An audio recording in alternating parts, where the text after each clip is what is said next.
আমি এখন আছি ধামরাই, যেখানে অনুষ্ঠিত হচ্ছে বাংলাদেশের সবথেকে বড় রথযাত্রা।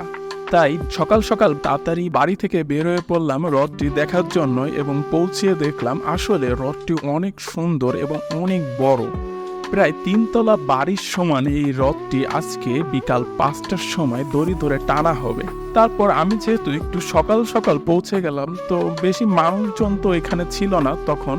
তাও মোটামুটি যা ছিল ভালোই ছিল, খারাপ না। কিন্তু প্রচুর গরম, আজকে যে কি পরিমাণে গরম। এরপর আমি চারদিক থেকে রথটি ভালো মতো দেখলাম। রথটি আসলে অনেক সুন্দর ছিল। এরপর আমাকে একজন বলল এখান থেকে 5 মিনিটের দূরত্বে নাকি একটি কৃষ্ণ মন্দির আছে, এখানে একটি মেলাও হচ্ছে। আমি একটু সকাল সকাল ধামরাই চলে গেছিলাম।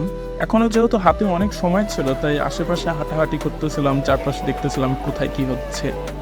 যেহেতু মন্দিরটি বেশি দূরে না, তাই হেঁটেই যাচ্ছিলাম। যাওয়ার সময় দেখলাম আশেপাশের বাড়িগুলা অনেক পুরনো, হয়তো স্বাধীনতারও আগের সময়কার বাড়ি।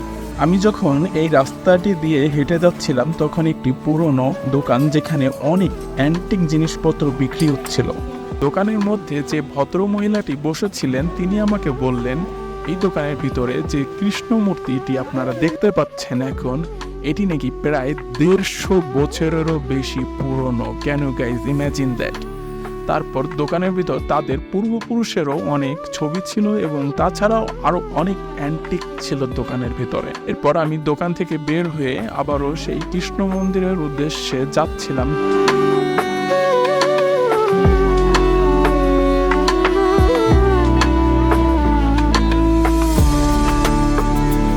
কৃষ্ণ মন্দিরে পৌঁছানোর পরে দেখলাম সেখানে অলরেডি অনেক লোক জড়ো হয়ে আছে, সবাই কৃষ্ণ মন্দিরে পূজা দিচ্ছিল, এখানে অনেক অনুষ্ঠান হচ্ছিল।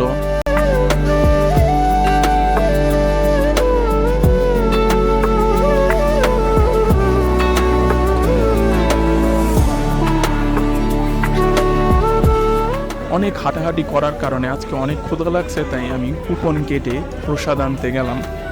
পোশাকটি আসলে অনেক সুস্বাদু। এরপর খাওয়া দাওয়া শেষে আবার মন্দিরটি ঘুরতেছিলাম। ঘুরতে ঘুরতে দেখলাম একটি লোক মেকআপ করতেছে, সে হয়তো এখানে কোনো কিছু প্লে করবে, যেটা আমি পরে অবশ্য দেখি নাই কি হয়েছিল পরে। এর অন্যদিকে কীর্তন চলতেছিল, যেটা মোটামুটি ইন্টারেস্টিং, ভালোই মজার ছিল।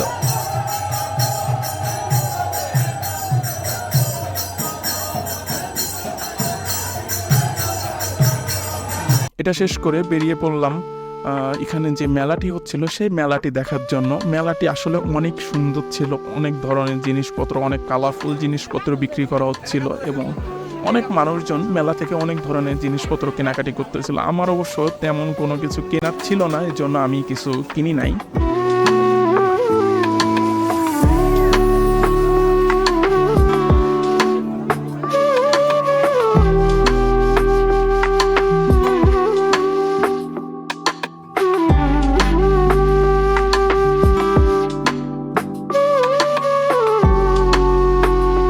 তারপর আবার আমি রথের উদ্দেশ্যে রওনা দিলাম, কারণ রথ টানার সময় প্রায় হয়ে গেছিল। অবশ্য আজকে একটু দেরি করে টানবে, কারণ এখানে অনেক ভিআইপি গেস্ট আসছিল।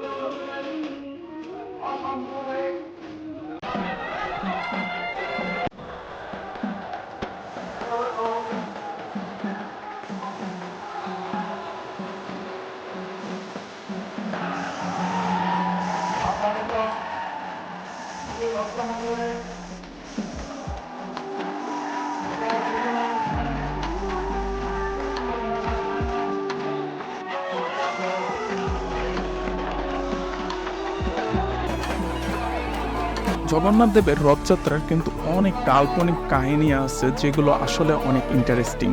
মূলত জগন্নাথ দেবের মূর্তিটি নিম কাঠের তৈরি, এবং এই যে রথটি, এই রথটিও পুরোপুরি কিন্তু কাঠের তৈরি। অনেক কাল্পনিক কাহিনী অনুসারে জগন্নাথ দেব তার বড় ভাই বলরাম এবং বোন সুভদ্রাকে নিয়ে রথে চেপে মাসি বাড়ি যান।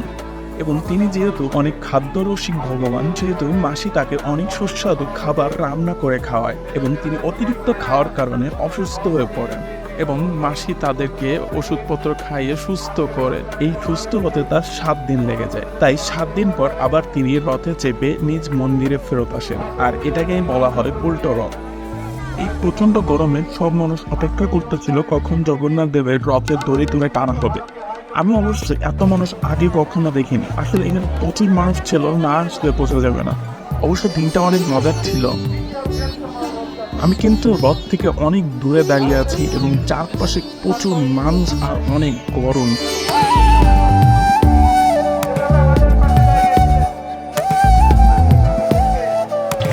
ডেলিভারেট করার জন্য ব্যবস্থা করতে পারি তাহলে